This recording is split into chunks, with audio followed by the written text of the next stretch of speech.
Guys, napakasarap ng ating recipe oh. Ang kalderitang baka, napakalambot nito at rich in flavor.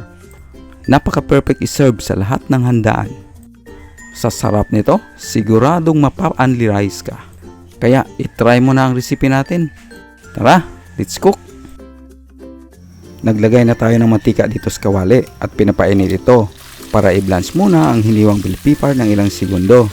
Hanguin na natin at itabi lang muna for later use. Ang mga hiniwang patatas at karot ay ipan-fry natin. Para sa akin kasi, mas gusto ko ang pan-fried patatas at karot. Mas malasa kasi ito at hindi madaling mapanis ang ulam. Sa pag-pan-fry naman, about 8 minutes lang. Pero nakadepende pa rin ito sa laki ng pagkahiwa at lambot na gusto mo. Hanguin na natin at itabi lang muna. Marami pa ang mantika na natira, kaya bawasan natin ito at magtira lang tayo ng sakto lang panggisa. Bawang muna ang ginisa natin ng ilang segundo or hanggang mabango na ito.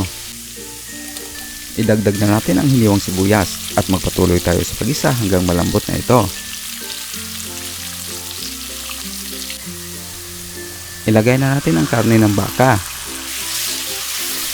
Haluin saglit at magpatuloy sa pagluto ng ilang minuto hanggang ang karne ng baka ay mag-iba ang kulay.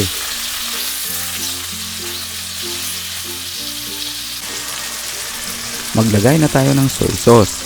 Haluin lang natin para ma-distribute na maayos dito sa ating karne.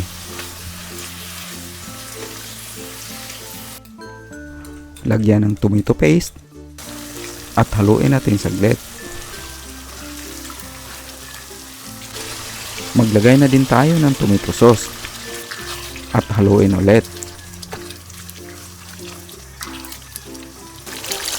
Maglagay na tayo ng tamang dami ng tubig, dahon ng laurel para mabango at fruit cube para mas sumarap ang ating niluto.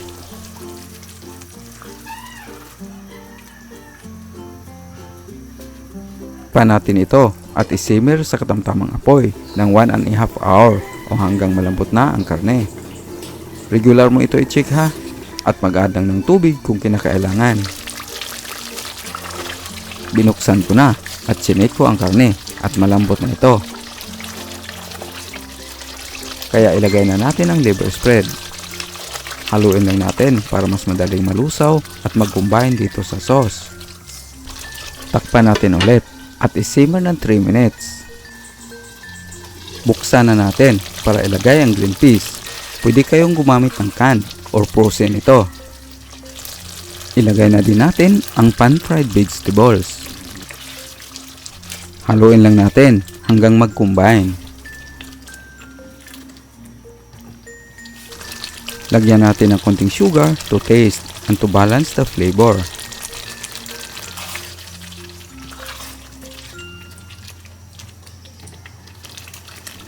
Timplahan na natin ang salt at ground black pepper at pagkatapos ilagay na natin ang bell pepper. Ipagpatuloy lang natin ang pagluto ng ilang minuto hanggang nasa tamang lambot na ang mga gulay at nasa tamang dami na ang sauce na gusto mo.